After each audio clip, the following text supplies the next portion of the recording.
Thank you for joining us all today. Good evening. Welcome. I'm Angela Henry, a longtime member of WCC, which is a 105-year-old organization with the vision that all women have the power to be change makers to create a more equitable New York City. We focus on expanding civic engagement opportunities for women who have been systematically and systemically excluded from civic processes.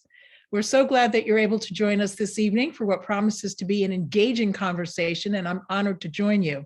Please post questions in the Zoom chat section throughout the discussion. You don't have to wait. As questions occur to you, please post them in the chat section, and I'll introduce them to our guest panelists. So most of you know that we have a midterm election coming up, but did you know that this particular election provides voters with the unique opportunity to cast a vote for a more equitable New York? The group responsible for this effort is known as the Racial Justice Commission, and today's conversation will explain what they do and what's on the ballot this year.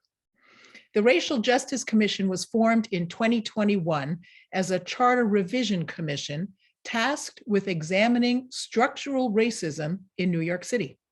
The Racial Justice Commission has examined the city's charter to identify structural barriers facing Black, Indigenous, Latinx, Asian, Pacific Islander, Middle Eastern, and all people of color in New York City. And based on community input, has put forward ballot questions aimed at eliminating barriers and promoting racial equity. New Yorkers will vote on these proposed changes to the city's charter in the upcoming November midterm elections. We're grateful to welcome Jennifer Jones Austin, the commission chair, and Lurie Daniel Favors, who is a commissioner. For those of you who are not familiar with them, Jennifer Jones Austin, Esquire, has devoted her career to fighting for equal opportunity for all, with a keen focus on dismantling systemic barriers for persons of color, women, and children. A fourth-generation leader of faith and social justice, she is the CEO and executive director of FPWA, an anti-poverty policy and advocacy nonprofit with more than 200 member organizations and faith-based partners. Its work is centered on economic opportunity and upward mobility. Ms. Jones Austin is also the chair of the Racial Justice Commission.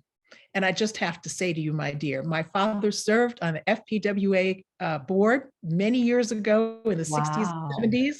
He is looking upon you from heaven this evening, and he's got your back. Oh, I love it. Thank you. Our other panelist is Lurie Daniel Favors, Esquire. She serves as executive director at the Center for Law and Social Justice at Medgar Evers College, and she is a commissioner on the Racial Justice Commission. She's an activist and an attorney with a long-standing commitment to racial and social justice. She adheres to the West African principle of Sankofa. The word Sankofa means to retrieve or to go back. In principle, it means it is not wrong to go back for that which you have forgotten. Ms. Daniel Favors believes that one must use the past in order to understand the present and build for a brighter future. Welcome to you both. Thank you for being with us, and let's just jump right in there. Thank you. Thank you for having us. Lurie, can you please give some context and information about why we're here tonight? Since this is the first New York City election to include equity on the ballot, were there ever any previously proposed equity ballot measures in New York State legislature? To my knowledge, not of this scope and scale, and none of which were poised to empower the city to grapple with racial inequities from a structural perspective.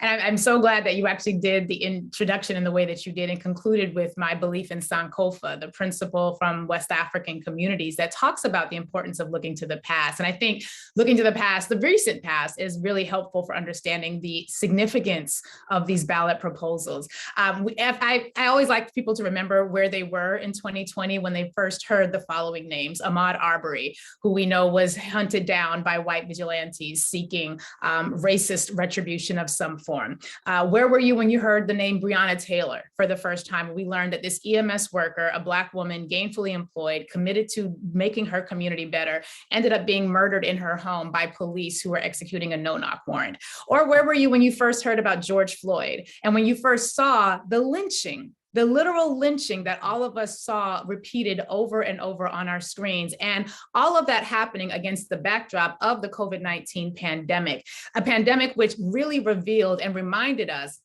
those who needed a reminder, of the grave significance and the depths of racial injustice that are literally baked into every single outcome in this society. And I like to remind people about that because the reason that I raise that is because what people did in the response to hearing about those names and seeing that video footage, they went to the streets and they didn't just protest for a day. They didn't just protest for a weekend. All of us were literally just trying to avoid catching the coronavirus, and we were stuck at home and had the time and capacity to really think and grapple with things that we were all clear were an issue, but had in our traditional busy American lives never really given much attention to in structural ways. And when people took to the streets and were there day after day, week after week, having conversations, and a lot of you joined book clubs for the first time, a lot of you began reading Black authors for the first time, we began seeing children asking their parents, why do these things happen? How is this able to continue? We saw schools realizing that children were coming into the schools with questions, and no one really had answers for how our society had been able to thrive on such racial injustices and such outcomes. And what I like to remind people is that those protests where literally 26 million plus Americans took to the streets, many millions of them right here in New York City. It was one of the greatest acts of civic engagement, of civil protest that we had seen in generations. And it was effective in New York City, at least, because all of those protests sustained for all of those many weeks and weeks and weeks by New Yorkers who cared passionately about these issues. They forced government to act. And then Mayor Bill de Blasio made three basic, and there were additional as well, but the three that I like to call upon responded in three ways. Number one, we quickly saw the Black Lives Matter being painted on streets. And I thought, oh, that's very lovely. It's not structural, but I'll take it. It's fine. Then we heard conversation about Juneteenth being a holiday and being a holiday before it was considered as such at the federal level. And again, I thought, not substantive change, but it's fine. We'll take it. But then he started talking about a racial justice commission. Only again, because people were in the streets forcing the issue to the forefront. And that Racial Justice Commission is the only reason why Madam Chair and I are here today. Now, we would be doing this organizing and advocacy regardless, but we are here today and we were able to, as a commission with our additional commission members, all 11 of us together, to not just think about the surface level issues that drove people to the streets, but our charge was to think about the structural racism and the way that racism and racist outcomes had been baked into our governing apparatus. And our charge as commissioners was to figure it out. And I jokingly, when I first heard about it, I was like, oh, great, you're going to put together a commission that's going to solve racism. Oh, that's lovely. And then I got a call to be on the commission. I was like, well, wait, what are we really doing here? But the call really was, how do we go deeper? How do we not do the surface level, paint the street or create a new holiday? How do we really grapple with the substance? And, you know, I criticize every administration, but one thing I will proudly say is that when Mayor de Blasio put this committee together, this commission together, and empowered us with the ability to change our charter, he really was putting us on a path forward to creating substantive structural changes to city government that would address the many reasons that drove people to those streets in the first place. You know, I know that it's not my moment to come on in, but I want to piggyback on what she shared and bring in and help us to appreciate the context in which all of this was happening. Add to it that we were, as Lurie spoke about, we were in the midst of COVID. So all eyes were on the television watching what happened, the tragedy that was the killing of George Floyd. We were, you know, glued in, watching what was happening down in Louisville with the protests centering around the killing of Breonna Taylor. We were beginning to learn about what happened to Ahmaud Arbery. And keep in mind, there were also a couple of other tragic killings happening at the very same time. This is all happening in the midst of COVID. COVID, which is just wreaking havoc upon Black and Brown communities and really speaking to other systemic failures or I should say, successes when it comes to the perpetuation of inequity. COVID was demonstrating that Black and brown persons were suffering disproportionately because, first and foremost, they were the workers who could not stay at home. They had to go back out into the streets. They had to get on the very crowded subways, and they had to go out and be in the midst, whether they were home health aides, whether they were grocery store operators, whether they were childcare workers, whether they were child protective workers. They had to be out there, right? Whether they were domestic workers of others, they had to be in the midst of it, because these are the people who rely upon daily, getting paid every single day, not having protections in place. We also saw that they were coming back into communities, densely populated communities, apartments, living, on one floor, 4, 5, 6, 8 people in one space. And so not only were they in the streets where COVID was running rapid, not only were they in service industries where COVID was running rampant, but then they were coming home into their densely populated communities. Many people living, on top of one another because they had no other choice. And they were Black and brown people. And they were dying at higher rates. And we had to lean in while we were looking at how racism has persisted in policing.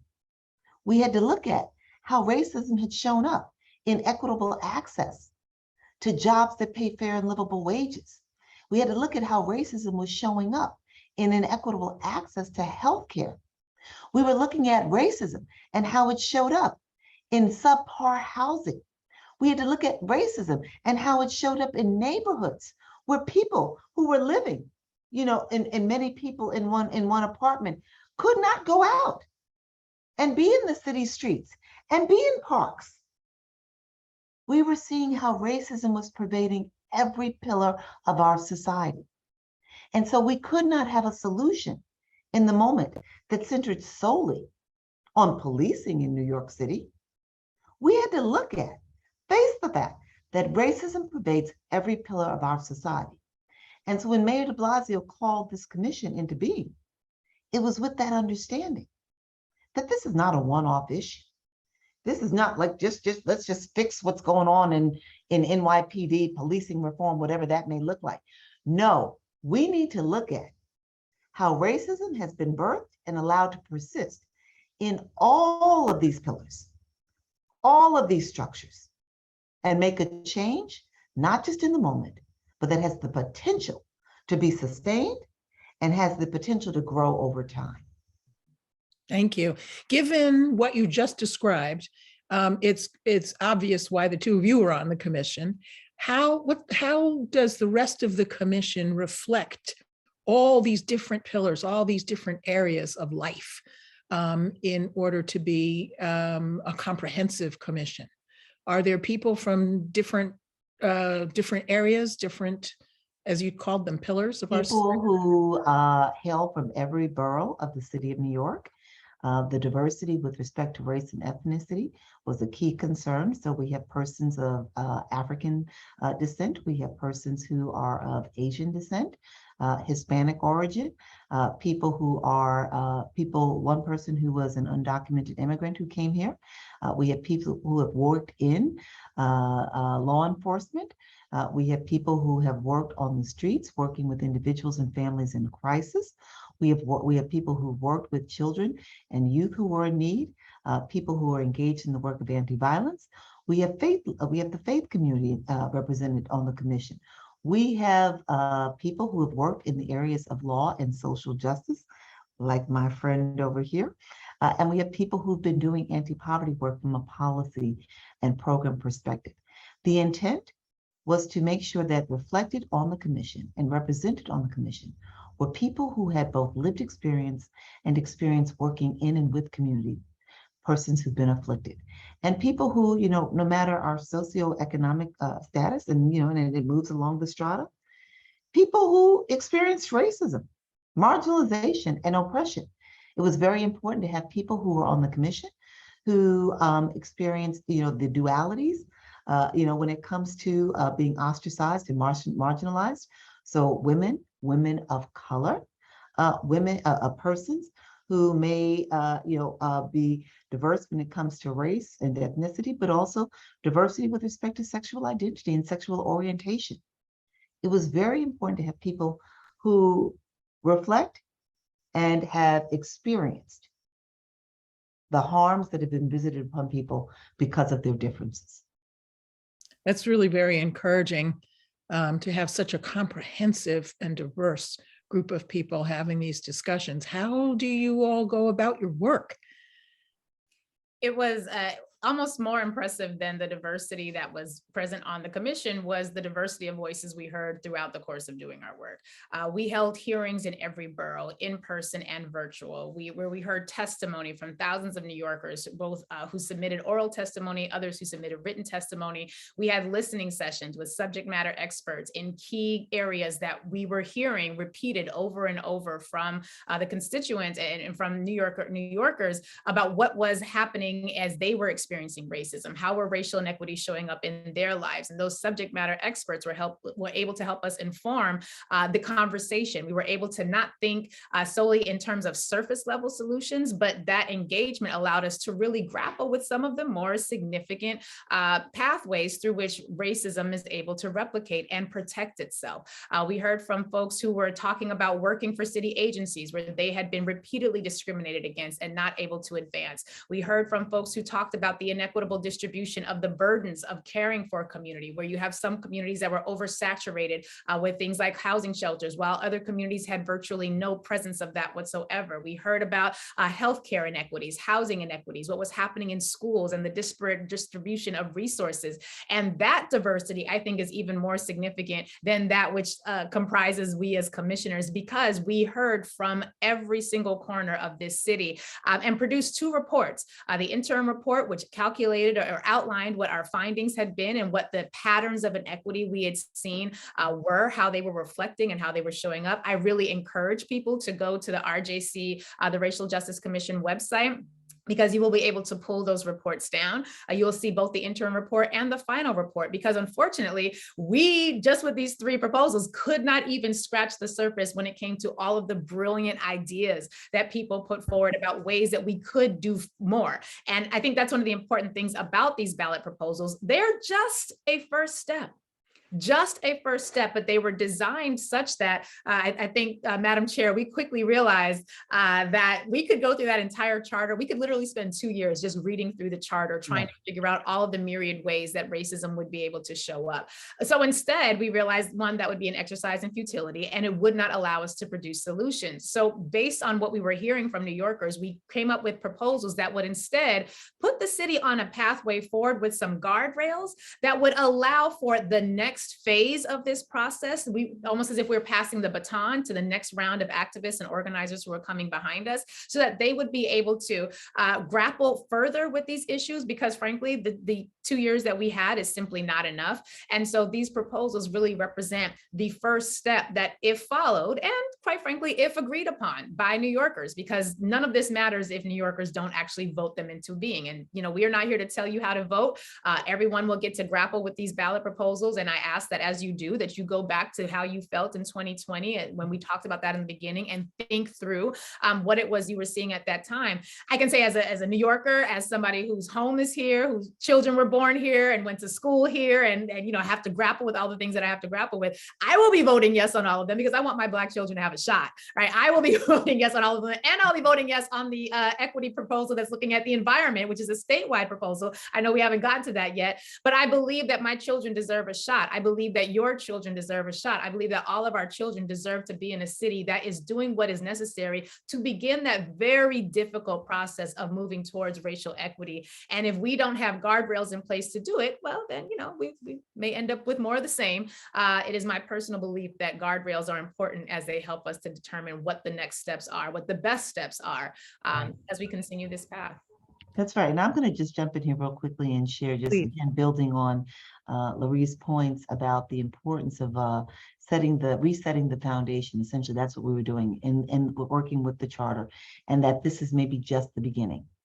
We have been living in a society that was birthed more than 400 years ago, more than that, right? Well, I'm going back just to when persons of African descent were enslaved and brought here. So we've been practicing in this society racism for better than 400 years.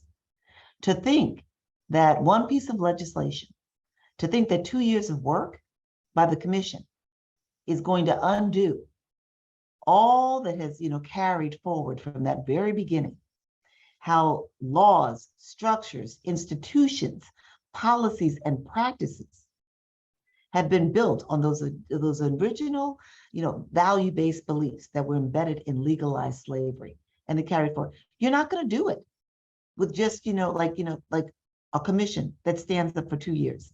So what we had to do was create a new structure, a new foundation with these proposals, to have these proposals set the foundation for rethinking how New York should function, how to bring about a more equitable and just society for everybody. And so the work will continue, but we had to change it. Well, we have to, if we're going to realize this. And I'm like, Lurie, I'll be voting on these. I'm not talking to you as the head of the chair of the Racial Justice Commission or the head of FPWA. I'm talking to you as an everyday New Yorker. I'm talking to you as someone who has worked in this space for 30 years and has come to appreciate that we can't policy our way out of this. We cannot program our way out of this, because if you are building policies and programs on flawed foundations, at best, you're doing Band-Aid work. And so we've got to change the structure, reset the foundation, and then do the work of going in and figuring out, oh, we need to tweak this policy. We need to just get rid of it. We need to change how this program is set up and structured, right? Or just get rid of it. But until we look at the foundations, the roots, we're not doing anything. We're just doing the same thing over and over at best and expecting different results. So Jennifer, there are 4 proposals. 3 of them came from the commission. Will you break them down for us? Absolutely. So Lurie just spoke about the Environmental Bond Act, which is a $4.2 billion act that's centering on clean water, clean air. The intent, the aim of that bond is to put money into communities across the state of New York to rebuild the infrastructures in these communities that brings water into them.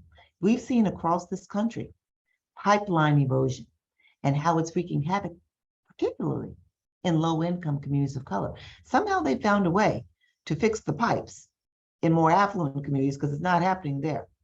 This money would look at how do we ensure that there's an equitable allocation to shore up these pipelines, make them what they should be, and also to begin to look at how the air is polluted because of how streets have been carved out, how highways have been built to allow industry and pollutants to just essentially infiltrate low-income communities, and what that's doing with respect to health outcomes for individuals and families of low income, and especially persons of color. So that's what the first bond, the first measure is all about. The Racial Justice Commission put forth the remaining 3. And on your ballot, when you flip the ballot, you'll see first the Environmental Bond Act, then you'll see 2, 3, and 4, which are the Racial Justice Commission's proposals. The first would establish a preamble for the city of New York. Lurie can attest, when we got into that constitution, that city charter, and realized that there was no statement that essentially cast a vision for what New York City should be. We've been going for centuries now with no vision, no North Star for who we are, how we expect each one of us to show up one with another in this city. Nothing about the value base for who we are, what we believe, and what we believe every New Yorker, every New York City resident should have in this city, should be entitled to. There's nothing in the charter that speaks to that. So the preamble is intended to cast an aspirational vision for what New York should be. And if New Yorkers embrace it, then what we'll be saying is we are a multiracial democracy where the worth and value of every individual is embraced, regardless of their race, regardless of their religion, how they identify in other respects, that they are human beings that are valued as much as anyone else. And then we speak to what that looks like. Everybody regardless of race, regardless of socioeconomic status, has a right to quality education, to safe and affordable housing, to walk freely through the streets of New York City, not fearing that they are going to be accosted by any one individual or by the police of the city of New York. That every individual should have their fair say when it comes to government representation and decision making. Laying out a statement of values for what we believe. Lurie was very much centered, and I appreciate her for being so centered on how do we speak to the atrocities that have been visited upon people of color with the beginning of this city, the taking of land by the Lenape people. She's, Sankofa, you got to look back, right? Look back and fetch, what is good and be reminded and bring it forward. If we are going to center on equity and justice and opportunity for everybody, we've got to acknowledge how it's been denied. You can't fix a problem until you first acknowledge that it exists, right? So that's what the preamble also does. And then thirdly, it recognizes all who've come before us, who've taken steps to bring about greater opportunity for everybody. Because we also, Sankofa, have to see them and their worth that has brought us to this point.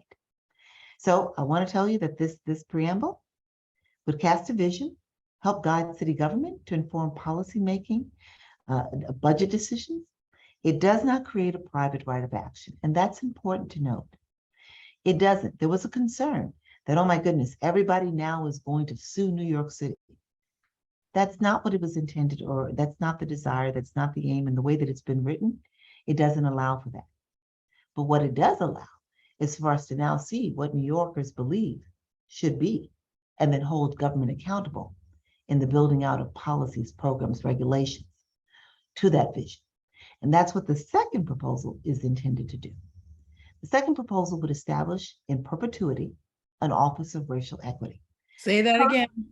It would establish in perpetuity, right? Forever, because you can't just change the charter overnight. The charter can only be changed by the city council putting up another commission or a mayor putting up another commission. And I believe that once we have equity in the charter, it's going to be hard to undo it.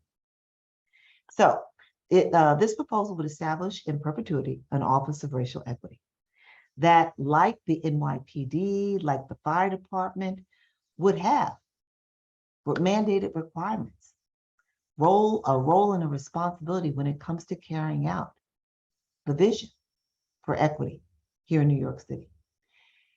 The mayor, the current mayor, has stood up an Office of Equity by executive order.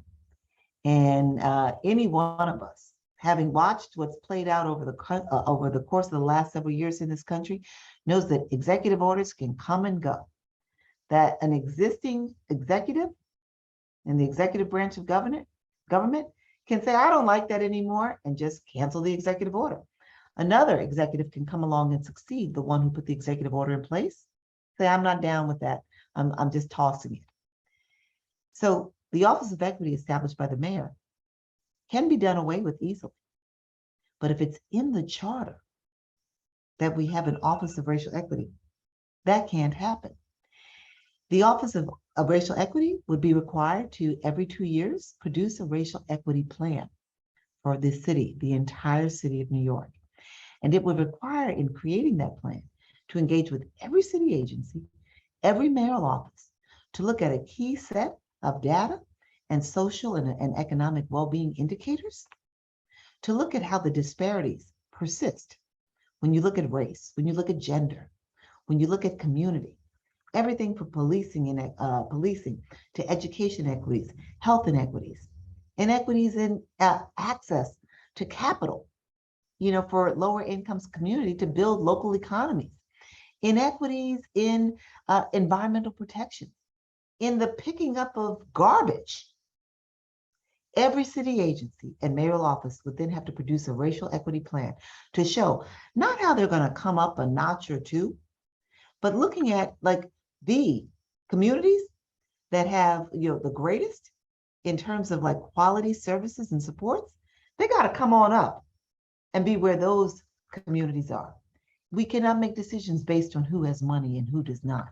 It cannot be that in the city of New York, the communities that are most affluent have the better schools. Can't happen anymore. And so the Office of Racial Equity would be in place to produce the plan. And then in the off years, they'd have to put forth a report that demonstrates their compliance with the plan. And then on top of that, there would be a commission comprised of everyday New Yorkers who would be able to serve as the checks and balances on that Office of Racial Equity. They would be supported with stipends, everyday persons who maybe can't take the time away from jobs. People with lived experience to lean in and say, no, you're not living up to the vision that was agreed to. You're not producing a plan and adhering to the plan. And we're going to check you on it. And with that plan and the report being produced, every year, plan 1 year, the report the next year, all New Yorkers also have the opportunity to weigh in and hold the city of New York accountable. Good stuff. And then we would be looking at the budget to see how it aligns, right? Does it help the city to adhere, or does it not place emphasis where emphasis should be? The third measure would establish a true cost of living measurement. Now, this is a game changer, and here's why. I get excited when I talk. I get excited when I talk about all of them, but this one, it's like anybody and everybody, Black, white, people of Hispanic origin, Asian, anybody can relate to this one. The true cost of living measurement would calculate what it truly costs to live here in New York City. When you consider housing costs, transportation costs, costs for childcare, for after school, when you consider costs for incidental medical costs, when you consider, the cost to pay for basic toiletries, it would calculate what it truly costs to live here, the cost of food. Why is that important? Because here in New York, there's so many people, nearly half of the people here in New York say, the city's just too inexpensive, but I can't close the gap. My wages don't help me close the gap. Supports for people who are struggling every day to get by are based on a federal poverty level that says that the true cost of living anywhere in the nation is the same. The federal poverty level says that for a family of four living anywhere in America, that family needs only $27,750 to not be poor. 2 adults, 2 children, that's what they're basing it off of, need only $27,750 to not be poor. It says that for 1 adult and 2 children, the federal poverty level, that family needs only $22,000 living in Brooklyn, living in the Bronx, living in Atlanta, Georgia, living in Decatur, Georgia, living in Omaha, Nebraska, Wichita. That 1 adult, 2 children needs only $22,000 to not be poor. And then it sets eligibility for childcare subsidies, housing subsidies, transportation, food supports, off of that level. We know, based on research, well-established, documented research, that here in New York, a family of 3, 1 adult with 2 young children, needs at least $85,000 living in the Bronx, which is considered to be the most affordable borough here in New York City. That family of 3 needs at least $85,000 to make ends meet. But the federal poverty level is saying you're good if you make $22,000. They're using that $22,000 to establish eligibility for income supports. What happens if, say, that mother's making $40,000? Bye-bye support. She can't get the support she needs. And then what happens is she's struggling. Her children are now struggling. And the racial element in all of this is that we know that Black and brown persons are paid less than white persons, that Black women earn 64 cents on the dollar for every dollar earned by a white man, a woman of Hispanic origin, 56 cents. We know that Black women are disproportionately the primary and sole breadwinners in their households. So if she's making less than fair and livable wages, her children are going to grow up in poverty. And when you appreciate that despite having laws on the books that say that we should have pay parity and pay equity, or policies, I should say. Here in New York, we have policies because we don't have at the federal level pay equity legislation, right? When we know that Black women are the most educated segment of our society, that when you look at Black women on the whole, that we have a higher percentage of women who have earned bachelor's and master's degrees.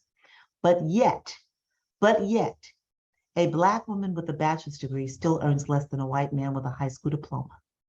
A Black woman with a master's degree only begins to earn more money, about $1,500 more than a white man with an associate's degree only. We know that racism is baked in there. And now if she's the primary breadwinner and she's got low, subpar wages, suppressed wages, she is actually steered to jobs that have occupation segregation and wage deprivation. The laws are working against her. That's why we need a true cost of living measurement. So if this passes, this particular proposal passes, this has to do with New York City, our 5 boroughs. How does the federal law come into play, or how do I'm those? not supposed to let the cat out of the bag just yet. Okay, But here's the deal. Okay. You know, it's long been said, so goes New York, so goes the nation. Yeah. Right? And I will tell you that I've talked with people at the federal level who, you know, were astonished to learn that the true cost of living is on the ballot, because we know that it's a game changer. Would we be the first city to raise the true cost if this? We would not be the first city to calculate the true cost of living. San Francisco does it, Seattle does it. Some of them set wages or look at fair living wages on the basis of it. We would be the first city to have it embedded in the law. Right now, it's a policy decision. And I think we cannot emphasize that enough. Policies can be changed. They can come and go. But when you put something into the law and the charter, the Constitution, when did we last have an amendment to the United States Constitution? When you put it in the Constitution, it's like etching it in stone. Yeah. And if I just want to jump in and just add that point right there, that this is etched in stone. Once you have amended the charter, that to me was the sell. That to me was the reason that I agreed to be a part of this commission, because once we were clear that that's what our authority would allow for us to do, then it was clear to me that there was the capacity, if New Yorkers agree, to really engage in structural change that was not going to be the surface level business as usual. This was something that I would be able to take back to the groups that we work with at the Center for Law and Social Justice at Medgar College and be able to have honest conversation about the fact that no, we did not cure racism with these ballot proposals. What we did do is create an opportunity for New Yorkers to put this city in a path forward such that path is etched in stone and the path is leading us towards racial equity. Now, there will be much more work that has to be done, but with these guardrails in place, it makes it possible to do more than just dream big and have sort of the emotional release that we often get with the protests, and actually see that emotional release turned into substantive governmental change.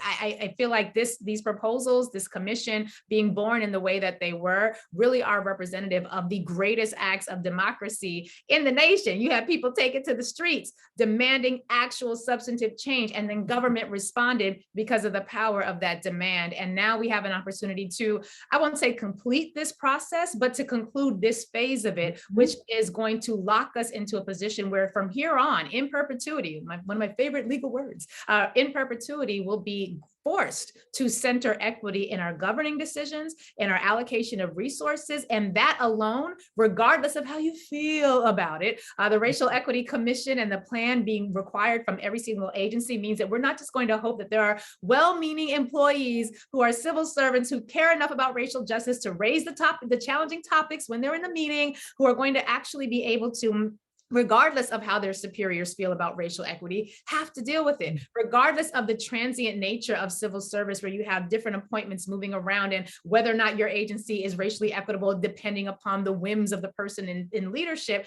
This requires, regardless of how you feel about it, because frankly, your feelings do not need to be calculated in this process, but regardless of how you feel about it, your agency is now responsible for if if New Yorkers agree, would be responsible for centering equity in governing decisions. And that is a demand that we heard New Yorkers making over and over again. May I just jump in here real quickly, because Lurie just said a word. I worked in city government for several years.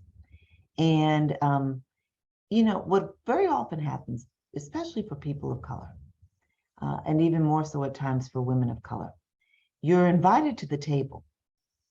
But do we really want to hear your voice and your perspective? And so you have people, persons of color, women of color, you have DEI 1.0, as I've heard it referred to. You get to the table, but then you're reminded, we brought you to the table just because, you look the part. We didn't really want you to maybe lean in on how we create policies. How we design program and how we fund it. You're just here to kind of like, you get to sit at the table. What these proposals would allow for is like, essentially, it gives you that backing when you show up at the table, women and women of color, to say, wait a minute, we're supposed to be centering on equity and justice for all. How do these new proposals, these programs that we're creating, how do they really do that? This policy that we're about to put forth, this regulation we're about to promulgate, does that really center? Is equity and justice at the core of that? It helps to create voice. The true cost of living will help give people voice around this city. Is this fair and equitable wages? That it gives people, it just reinforces what Lurie is talking about, being a part of the change in democracy. How can people get more involved? How can people help spread the word about what's on the ballot? And by the way, I'm glad that you used your hands to show it's on the back of the ballot. Don't forget to turn your ballot over. But how? Say again. Flip the ballots. How can people help spread the word?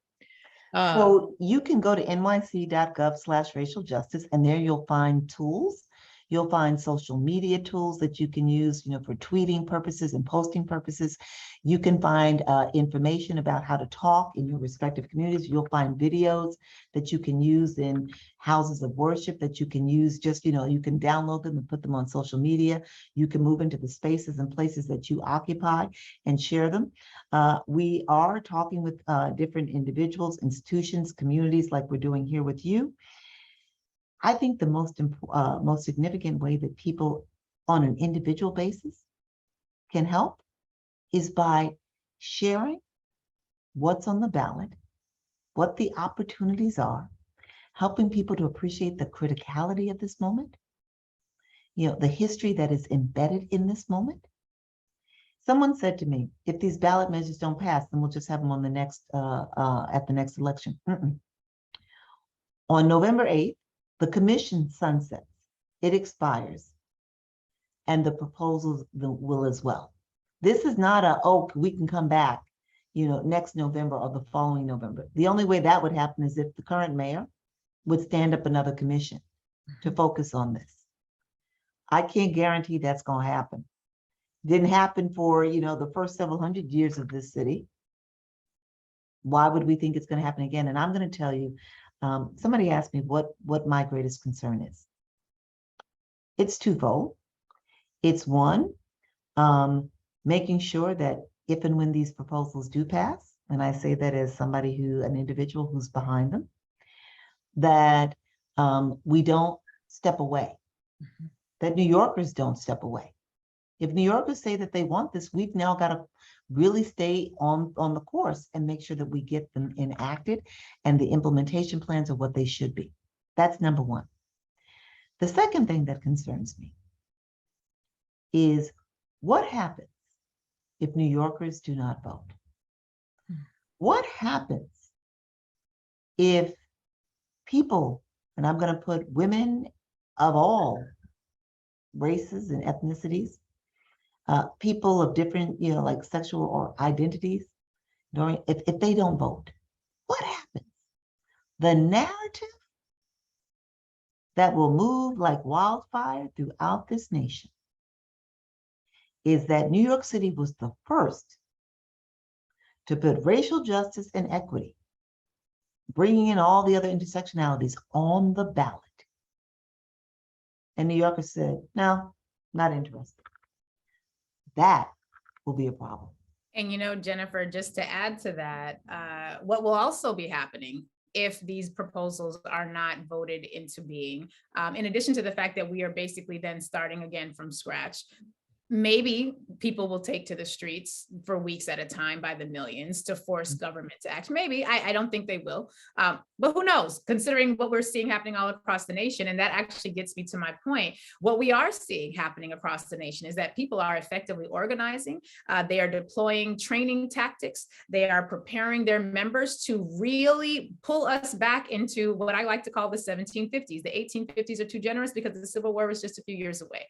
What we are clear about is that right now, white supremacy is fueling political actors. It's fueling people who have denied election results, who are now saying that they will not agree to an election result unless they're the winner. We know that we are in an environment right now where we are seeing the crumbling of integration, much the way in the 1870s, our ancestors saw the crumbling of Reconstruction, which was our first attempt as a nation at implementing a policy towards integration. We don't have a lot of time. And I'm just going to be perfectly honest, this has been a lovely conversation. Madam Chair, I love me some you, I love WCC, but let us be very clear. We don't have time for deliberation instead of action. We have deliberated. Somebody had asked me in an interview, well, shouldn't this have gone through, some sort of hearing process? Shouldn't we hear from your... That was what the first year was about. We heard from New Yorkers. We heard New Yorkers demand substantive change. And if we don't take this opportunity, and I'm speaking as a racial justice advocate right now, that's what I do at my day job. That's how I live my life. I'm going to be true to that in this moment. We do not have time when we have people who are organizing under monikers like the Proud Boys, the Oath Keepers, the 3%ers, who are preparing to take military action. We saw them taking military action to protect white supremacist ethos and white supremacist governing. And what we cannot do is simply think that we can allow this opportunity to just slip on by. Oh, we'll get to it again. No, we are presuming that other people are not organizing for the exact opposite outcome. We are presuming as though our nation right now is not held in the grips of fascism in ways that have historians who are far more knowledgeable about these things than I am, screaming at the top of their lungs, pay attention. We have seen how this happens before. There were compromises made in the late 1870s where the Northern troops pulled out of the South and Black people were vanquished. We saw the end of enslavement morph into another form of enslavement with the Black codes, with loopholes inserted into the 13th Amendment that allowed for re-enslavement if you had been convicted of a crime, and then laws passed that criminalized the very state of Blackness. We don't have time. We don't have time. And this country does not have the luxury of, as my grandmother would say, pussyfooting around the topic of what we're going to do to resolve racial inequities and racial injustice, not when there are armed forces literally right now preparing themselves to take what they want by military force if they can. And we saw what that looked like on January 6th, and a coup without consequence is practice. So right now, New Yorkers have an opportunity to put a real line in the sand, to erect a shield and a defense and say, no, we are going to move forward with a multiracial democracy, because the only other alternative is that this whole grand experiment falls apart. And I just don't believe that we have the capacity to allow that to happen and to survive. Said so well. Let me just add quickly to that, we also don't have time to, to fool ourselves into believing that New York is any different. Right. The slave trade began here in New York City. We long have had economic injustice.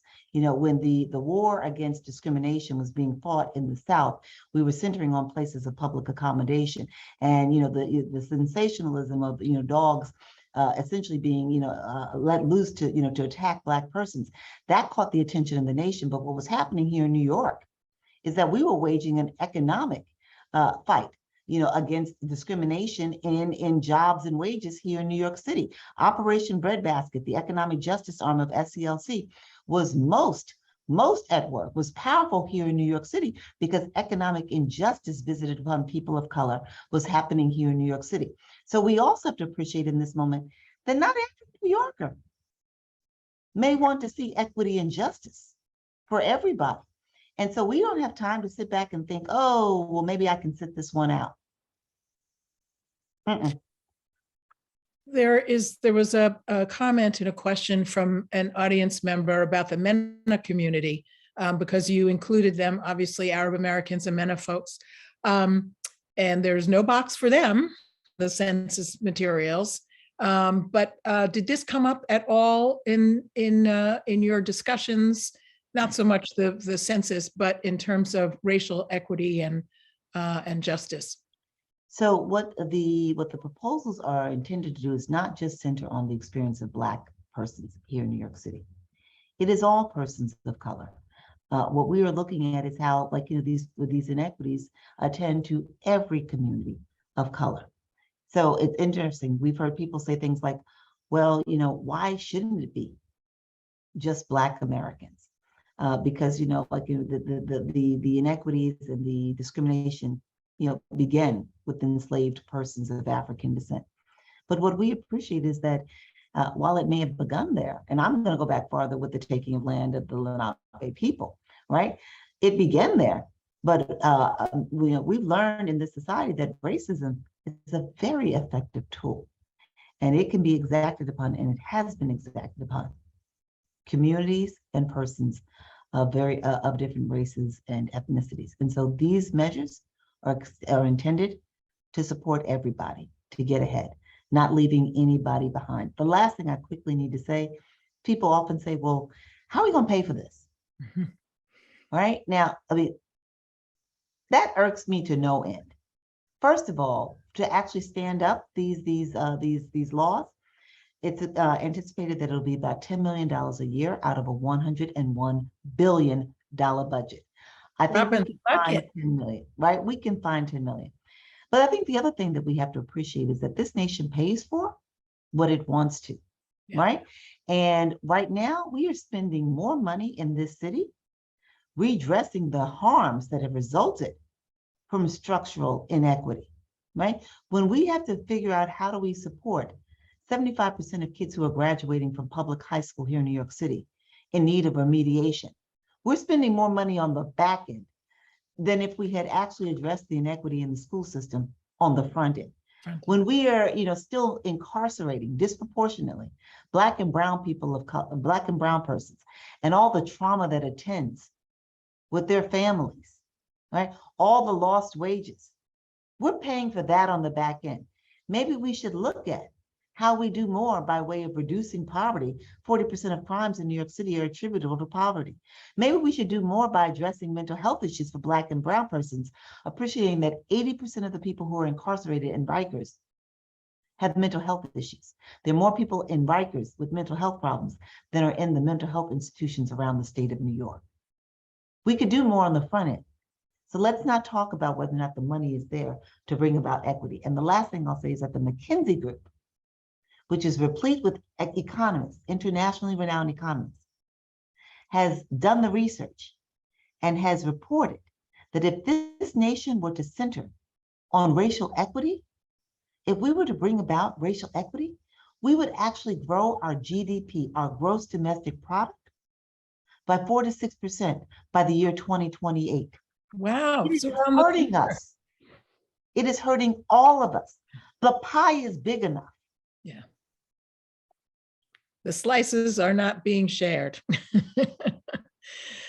Lurie and Jennifer, this has, Lurie and Jennifer, this has been so wonderful and informative.